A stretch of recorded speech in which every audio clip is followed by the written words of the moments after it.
আমরা রাজনৈতিক পরিচয়টা আমরা দেখি না। মানে বিএনপির লোক হইলে আপনারা ধরবেন না না না না না সারা বাংলাদেশে বিএনপির বিরুদ্ধে অনেক চাঁদাবাজির অভিযোগ কোনো আপনার এই যে রাজনৈতিক পরিচয় আমাদের কাছে মুখ্য না। চাঁদাবাজির অভিযোগ আমরা কিন্তু ওই যে মামলা হওয়ার পরবর্তীতে আমরা ব্যবস্থাগুলো নিতে পারি আর কি, র্যাব যে সহায়তা আমরা করি। হ্যাঁ, তাৎক্ষণিকভাবে আমাদের হয়তো সংখ্যার কারণে এই যে প্রিভেন্টিভ অ্যাকশন আমাদের পক্ষে অতটা বেশি নেওয়া সম্ভব হয় না। বাট এই ধরনের যে আবারও আপনি যেটা বলছেন চুজ অ্যান্ড পিক যাই বলেন না কেন, যেখানে দেখি যে এটা খুব সিরিয়াস টাইপের ঘটনা, যেখানে আপনার ওই যে রাজনৈতিক পরিচয় ব্যবহার করে যারা ঘটনা ঘটে, আমরা সেগুলা তাদের রাজনৈতিক পরিচয় আমাদের কাছে মুখ্য না। আমরা ওই ক্ষেত্রে আসামি গ্রেপ্তার অতীতেও করেছি, এখনো ভবিষ্যতে আমরা করব। ইভেন ধরা যাক ওরা যদি এনসিপি হয়, যে কোনো দলের, আমি আবারও বলি যে আমাদের কাছে ওই কিংস বা কুইন পার্টি বলে কোনো পার্টি নেই। আমরা একেবারেই র্যাব নিরপেক্ষভাবে আমরা আইনের দৃষ্টিতে, আইনের লেন্স দিয়ে আমরা দেখব এবং সেখানে এই ধরনের লোক আমরা গ্রেপ্তার করব। এবং এই জন্য আমাদেরকে, আমি আবারও বলি যে কোনো রকম তদবির বা চাপের মুখে পড়তে হয়নি। জামাত ইসলামী যে কোনো দল হোক না কেন, সে যদি অপরাধ করে অবশ্যই আমরা তাকে আইনের আওতায় আনব। এই প্রশ্নটা নিশ্চয়ই এখন এইটা নিয়ে অনেক আলোচনা হতেছে যে অন্তর্বর্তী সরকারের সময় যে জুলাই হত্যাকাণ্ড হয়েছে, এর মধ্যে সামরিক বাহিনী যেসব সদস্যরা সিভিলিয়ান এইডে বিভিন্ন পোস্টিংয়ে বিভিন্ন সময় দায়িত্ব ছিলেন বা সামরিক বাহিনীর মধ্যে ছিলেন, যারা আসলে গুম খুন হত্যাকাণ্ড এগুলির সাথে জড়িত ছিলেন, এরকম 30 জন সামরিক কর্মকর্তার বিরুদ্ধে আসলে আইসিটি একটা মামলা হয়েছে। তাদের মধ্যে 15 জনকে আসলে গতকাল হাজির করা হয়েছে। তাদের মধ্যে কেউ কেউ এখন পর্যন্ত চাকরিতে ছিলেন। এই ঘটনাগুলিকে আসলে কেউ দেখেন, অনেকেই এটা এরকম বলতেছেন যে যারা বেশি দুষ্ট ছিলেন তারা পালিয়ে গেছেন, উনারা এত দুষ্ট ছিলেন না এবং উনারা মনে করেছেন যে আমরা অর্ডার তামিল করেছি মাত্র। এই উদ্যোগ এই বাহিনীগুলির উপর প্রভাব ফেলতে পারে বলে আপনি মনে করেন কিনা? এটা আসলে মানে এই প্রশ্নের উত্তর দেওয়ার মতো অবস্থানে হয়তো আমি নাই, বাট আমি এইটুকু বলতে পারি যে আমাদের এই যে যারা হয়েছেন এর মধ্যে হয়তো পূর্বে র্যাবে চাকরি করছেন এমনও সদস্য আছেন। হ্যাঁ, তো আমি মনে করি যে এই কারণে আমাদের র্যাবের কোনো সদস্যের উপরে কোনো নেগেটিভ প্রভাব নাই। বরং আমরা মনে করি যে যাদের বিরুদ্ধে যদি কোনো তদন্তে অভিযোগ প্রমাণিত হয়, বিচারে যদি তাই অভিযোগ যদি প্রমাণিত হয়, তাহলে তাদের শাস্তি পাওয়াই উচিত। বরং এইগুলি আমাদেরকে, বিশেষ করে র্যাবের ক্ষেত্রে ভবিষ্যতে যে কারণে তাদেরকে শাস্তি দেওয়া হচ্ছে, এই ধরনের কাজ হয়তো ভবিষ্যতে আমাদের লোক করতে দ্বিতীয়বার ভাববে, বরং এটা একটা ডেটারেন্স হিসাবে কাজ করবে। যদি আমরা আগের সরকারের সময় আমরা দেখছি যে জঙ্গিবাদ দমন শব্দগুলি আমরা অনেক বেশি দেখছি এবং জঙ্গিবাদ দমনের ক্রেডিট আমরা এক এক সময় এক একটা বাহিনীকে খুব নিতে দেখছি, র্যাবকে নিতে দেখছি, পুলিশের আরও অন্য অন্য বাহিনীদের নিতে দেখছি। কিন্তু জুলাই মিত্রদের যারা ঘনিষ্ঠ আছেন তাদের একটা বড় ন্যারেটিভ হচ্ছে এরকম যে জঙ্গিদের এই ঘটনাগুলি আসলে নাটক আকারে সাজানো হয়েছিল। এটা নিয়ে আপনি আসলে কি বলবেন? আমরা কিন্তু বাংলাদেশে এরকম অনেক নাশকতামূলক ঘটনা দেখছি, হোলি আর্টিজান থেকে শুরু করে 64টা জেলায় একসাথে, 63টা জেলা আসলে মুন্সিগঞ্জ বাকি সবগুলি জেলায় একসাথে সাইমালটেনিয়াস বোমা হামলা দেখছি, আরও অনেক ধরনের এটা দেখছি। অতি সম্প্রতি আমরা দেখছি যে পাকিস্তান তালেবানে যোগ দিয়ে একজন বাংলাদেশ নিহত হয়েছে। মানে এইটা তো আমরা অস্বীকার করতে পারবো না। আপনি কি মনে করেন, এটা কি নাটক হয়েছে? আমি যে জঙ্গিবাদের যে ঘটনা আপনি বললেন, যে হোলি আর্টিজানের ঘটনা, শোলকিয়া যে ঈদের জামাতের ঘটনা, তারপরে জাপানিজ নাগরিক সে রংপুরে মারা গেল, ইতালিয়ান একজনকে ঢাকায় মারা, তো এগুলা প্রমাণ করে যে না, জঙ্গিবাদী তৎপরতা তখন ছিল। সুতরাং জঙ্গিবাদী তৎপরতা এটা যেমন সত্য, পাশাপাশি তখনকার সময় কিছু কিছু মামলা, যে আপনার বই পুস্তক সামান্য কিছু জিনিসপত্র দিয়েও জঙ্গির অনেক মামলা করা হয়েছে, তো এইগুলা সাক্ষ্য প্রমাণেও প্রমাণিত হচ্ছে না। সুতরাং এই বিষয়ে আমরা বলবো যে আমরা অতীতের ওই ঘটনাগুলির আলোকে আমরা ভবিষ্যতে এখন জঙ্গিবাদী তৎপরতা যাতে আমাদের বিস্তৃত লাভ করতে না পারে, এই জন্য আমাদের নজরদারি আছে। তা আমরা কোনোভাবেই ওই নাটক বা সাজানো কোনো কিছুর সাথে র্যাব জড়িত হবে না। মানে এই ধরনের কাজ আমরা নিশ্চয়ই আমরা করব না। ওকে, মানে কোনো কিছু এই যে সাজানো জিনিস আর এটা হবে না, যা কিছু ঘটছে সেটাকে যে আইনের বাইরে কোনো কাজ ইনশাআল্লাহ আমরা করব না। যে কর্মকাণ্ড নিষিদ্ধ আওয়ামী লীগের কিছু কিছু ঝটিকা মিছিল আমরা বা ছাত্রলীগের জায়গায় আমরা এটা দেখতে পাই, এই বিষয়ে সরকার থেকে আপনার উপরে বা আপনাদের উপরে কোনো নির্দেশনা আছে যে how to deal with it? না, আমার এটা মানে আমাদের উপরে নির্দেশনা তো সবসময় একটাই, যে আইনানুগভাবে সবগুলো ব্যবস্থা নেওয়া আইনের আওতায়। সুতরাং এই যে ঝটিকা মিছিল, এটা আইন শৃঙ্খলা রক্ষাকারী বাহিনী যেহেতু নিষিদ্ধ ঘোষিত, তাদের এই মিছিল করাটা অন্যায়। এটা আইন শৃঙ্খলা রক্ষাকারী বাহিনী যেভাবে দেখে আমরাও ঠিক ওইভাবে একইভাবে দেখতেছি। আমরা প্রধান উপদেষ্টা সহ অন্যান্য উপদেষ্টাদের খুব দৃঢ়ভাবে বলতে শুনছি যে ফেব্রুয়ারির প্রথমার্ধেই আসলে ইলেকশন হবে। তো সেই ক্ষেত্রে নির্বাচন কমিশনের নানা ধরনের মানে চাহিদা থাকবে।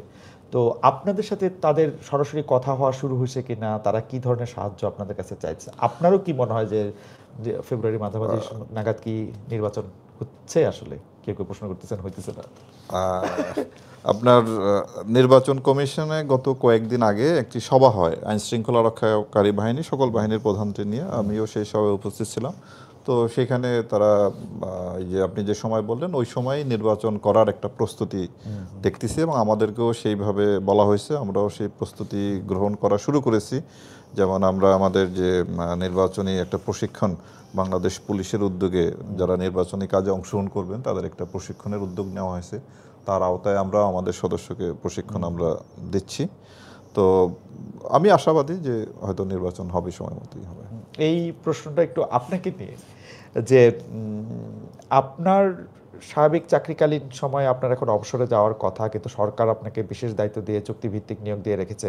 এমনও হতে পারে যে আপনি আরও দায়িত্ব নিয়ে আরও জায়গায় যেতে পারেন, কিন্তু আপনার এই যে অবসর বা এই দায়িত্ব, আপনি সহ যারা আসলে চুক্তিভিত্তিক দায়িত্বে এসছেন বিশেষ জরুরি প্রয়োজনে, অবসর এবং এই দায়িত্ব পালন নিয়ে আপনার চিন্তাভাবনাটা যদি আমি একটু বলি। যে সরকার যতদিন যে দায়িত্ব আমাকে দিবে সেই দায়িত্ব আমি পালন করব, এবং ওই দায়িত্ব পালন শেষে আমি স্বাভাবিক অবসর জীবন যাপন করব। আপনি কি পরিকল্পনা আছে অবসর পরে? আপনি কি অবসর জীবন একেবারে পরিপূর্ণ অবসর জীবন বলতে যেটা বোঝায় সেটাই আমি না না না না কোনো ধরনের প্রশ্নই আসে না। একেবারে পরিপূর্ণভাবেই অবসর জীবন যাপন করবে একজন সাধারণ নাগরিক হিসেবে। বাংলাদেশে যারা বড় কর্মকর্তা বা হয়ে রিটায়ার্ড করেন বা আলোচিত কর্মকর্তা হয়ে রিটায়ার্ড করেন, তাদের আমরা অনেক সময় রাজনীতি বা অন্য কোনো দায়িত্বের ক্ষেত্রে আমরা দেখি না না এই ধরনের রাজনীতি করার কোনো ধরনের উচ্চাভিলাষ আমার নেই। রাজনীতি করার কোনো ইচ্ছা অতীতেও কখনো ছিল না, ভবিষ্যতেও নাই। আমি আমার অবসর জীবন একেবারেই একজন সাধারণ নাগরিক হিসাবে যেভাবে অবসর জীবন যাপন করে সেইভাবেই আমি যাপন করব। আমার এটা শেষ জায়গায় এই মানে এটা শেষ প্রশ্নই ছিল, তারপরে শেষের পরে শেষ, যে আপনি কি মনে করেন যে একটা দেশের স্বাভাবিক নাগরিকের সেফটি, আপনি এই কথাটা কিছুটা একটা বলছেন যে শুধুমাত্র আইন শৃঙ্খলা বাহিনীতে এটা হওয়া সম্ভব না। আমার একটা ছোট্ট জানার যে এটার জন্য নাগরিকদের আসলে কি করার আছে। এর আগে আমরা দেখছি যে বড় বড় নাগরিক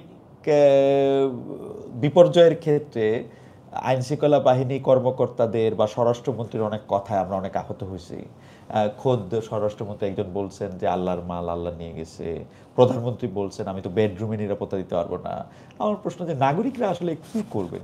মানে তো আপনার বাংলাদেশের আসলে আইন শৃঙ্খলা পরিস্থিতি নিয়ন্ত্রণে রাখা আসলে একটা চ্যালেঞ্জের বিষয়। আমি একটা ছোট্ট একটা বিষয় আমি বলি।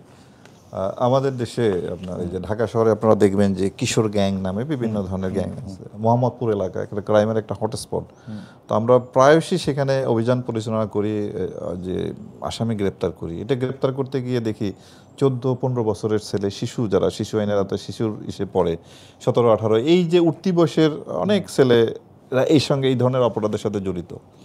তা আমরা যদি আইন শৃঙ্খলা পরিস্থিতি ভালো রাখতে চাই তাহলে আমাদের যে জিনিসটা করতে হবে যে আপনার এদেরকে আমরা গ্রেপ্তার করে ঠিকই পাঠাই, কিন্তু এই যে একটা কিশোর তার এই সময় স্কুল বা কলেজে থাকার কথা, সে কেন ওই সামুরাই বা চাকু নিয়ে রাস্তায় ছিনতাই করে, ছিনতাইটাকে সে কেন পেশা হিসেবে নেয়? তো এইগুলোর জন্য সামাজিক গবেষণা দরকার, এবং গবেষণার থেকে আমরা যদি এই যে একটা শিশু তাকে যদি ছোটোবেলা থেকেই তার যদি প্রাথমিক স্কুলে 5 বছর 6 বছর বয়স হলে তাকে যদি আমরা স্কুলে পাঠাতে পারি, উচ্চ মাধ্যমিক মাধ্যমিক এই শিক্ষাগুলো শেষ করে সে স্বাভাবিক একটা কর্মে বা একটা জবে প্রবেশ করবে। এই প্রসেসটা যদি আমরা শতভাগ নাগরিকের ক্ষেত্রে করতে পারলে দেখতেন যে আমাদের অপরাধের চিত্রটাই পাল্টিয়ে যেত। আমি আপনার একটা উদাহরণ দিই।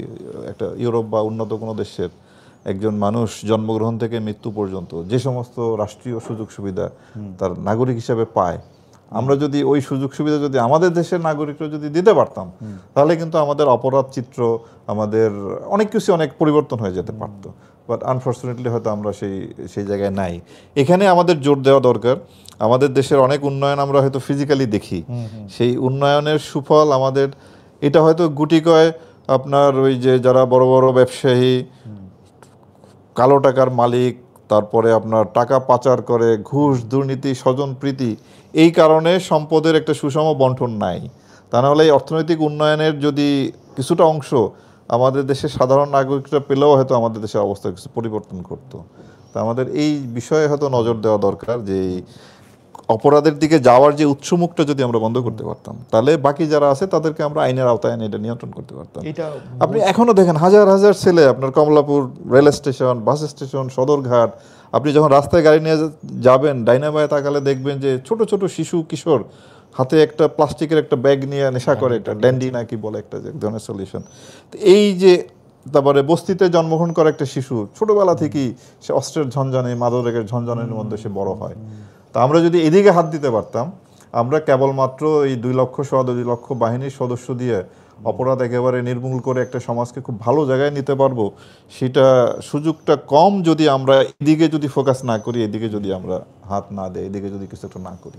ধন্যবাদ কে এম শহীদুর রহমান, আপনাকে অনেক অনেক ধন্যবাদ। আমাদের সাথে অনেক দর্শক ছিলেন আমাদের সঙ্গে, তারা নানা ধরনের প্রশ্ন করেছেন, আপনাকে ধন্যবাদ দিয়েছেন এবং কেউ কেউ একটু সমালোচনাও করেছেন র্যাব কখনো অপরাধ স্বীকার করবে কিনা। আপনি নিজে আসলে র্যাবের হয়ে, র্যাবের মহাপরিচালক হয়ে আপনি, আমার যদ্দূর মনে পড়ে, আপনি বলেছিলেন ও অতীতের বাহিনীর কৃতকর্মের জন্য আপনি আসলে, আমি দুঃখ প্রকাশ করেছি, ক্ষমা প্রার্থনা করেছি এবং পাশাপাশি ওই কাজের সঙ্গে যারা জড়িত তাদের তদন্ত সাপেক্ষে বিচারও দাবি করেছি।